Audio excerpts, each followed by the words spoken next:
Alors voici la partie analyse de ce dernier cas pratique que nous venons de réaliser. Donc eh bien, on a vu que notre entreprise, elle souhaitait récompenser d'une part les salariés avec une prime de fin d'année, d'autre part les commerciaux en particulier par rapport eh bien, à leurs prestations qu'ils ont pu réaliser au cours de ce salon professionnel.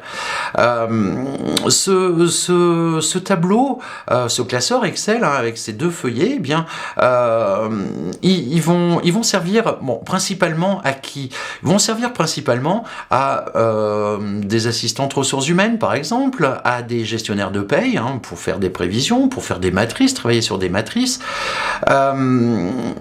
pour chiffrer, faire des prévisionnels, justement, si l'entreprise, elle souhaite à nouveau accorder des primes.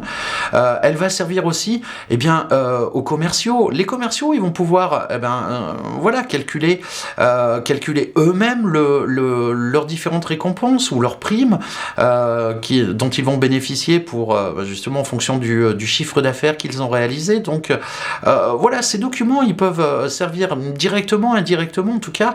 Ce sont des matrices là qui nous ont demandé d'être mises en place et qui vont permettre un suivi organisationnel, en tout cas un suivi financier, un suivi au niveau des salaires et des objectifs des commerciaux.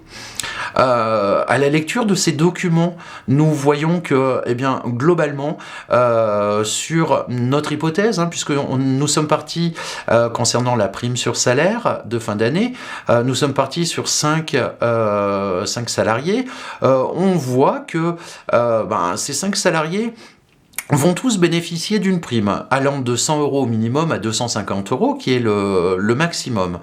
On constate aussi que sur ces 5 salariés, 850 € de primes vont être versés au total. On aurait pu calculer la moyenne, la prime moyenne, on aurait pu trouver d'autres indicateurs qui nous permettaient de faire des analyses plus poussées. Concernant la prime et récompense à la participation au salon professionnel, on voit que chacun des commerciaux vont bénéficier d'une récompense. Une seule personne va bénéficier de la plus petite récompense, qui est le dîner au restaurant, mais tout le monde va percevoir une récompense, mais on se rend compte aussi que environ 62 000 € 90 vont être répartis parmi chacun des commerciaux. On voit que par rapport à un chiffre d'affaires total qui a été réalisé, on peut calculer la prime moyenne, on peut calculer, on peut aller encore un petit peu plus loin dans l'analyse. Et donc c'est des calculs que nous n'avons pas forcément effectués, mais ces documents, ils peuvent justement nous inciter à aller encore un petit peu plus loin dans les calculs pour une recherche d'analyse. En tout cas, ce que l'on peut voir, c'est que même si travailler sur Excel peut vous paraître, et nous paraître fastidieux, parce que on prend du temps pour construire nos tableaux. Encore une fois, nos tableaux, il faut qu'ils soient compréhensibles et exploitables pour nous-mêmes, puisque nous allons travailler sur ces feuilles de calcul. Mais il faut aussi qu'ils soient compréhensibles des autres. Donc c'est vrai qu'on met beaucoup de temps pour les créer, ces tableaux. On les réfléchit, on essaie de mettre de la couleur pour qu'ils soient agréables. Mais on se rend compte que l'on passe aussi beaucoup de temps à réfléchir sur des formules de calcul qui peuvent être relativement simples et qui peuvent aller, comme nous venons de le voir, sur des formules qui sont beaucoup plus complexes, avec des formules embriquées. Si et, si ou et si. En fonction de conditions, on va aller plus loin si.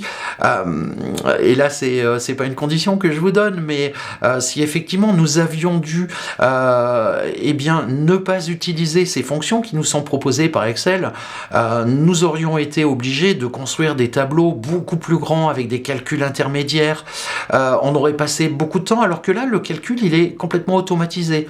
Ces matrices-là, on va pouvoir les déployer en fonction de l'intégralité des salariés de notre entreprise et de l'intégralité des salariés et des commerciaux aussi qui font partie de notre force de vente dans cette entreprise. Donc on voit que, en tout cas c'est le conseil que je pourrais vous donner, prenez le temps de bien élaborer vos tableaux, prenez le temps de comprendre les consignes, de comprendre les critères, de comprendre les informations, de les analyser pour voir à quoi ça va nous mener. Ce temps de réflexion, il est nécessaire. Il va nous permettre ensuite de déployer ces documents et de les déployer peut-être pour simplement l'agence de Clermont, peut-être pour les 5 agences de notre entreprise. Ces documents-là, ils sont une base de travail qui vont être nécessaires à l'entreprise pour son fonctionnement. Je vous remercie d'avoir participé à ce cours. Cette analyse, vous allez la retrouver, une analyse succincte que vous allez retrouver sur ce chapitre. Et puis, je vous donne rendez-vous pour de prochains cas pratiques Excel que nous verrons ensemble au travers d'un contexte de missions qui vont vous être confiées, mais aussi de corriger et d'analyse de ces productions. Je vous dis à très bientôt.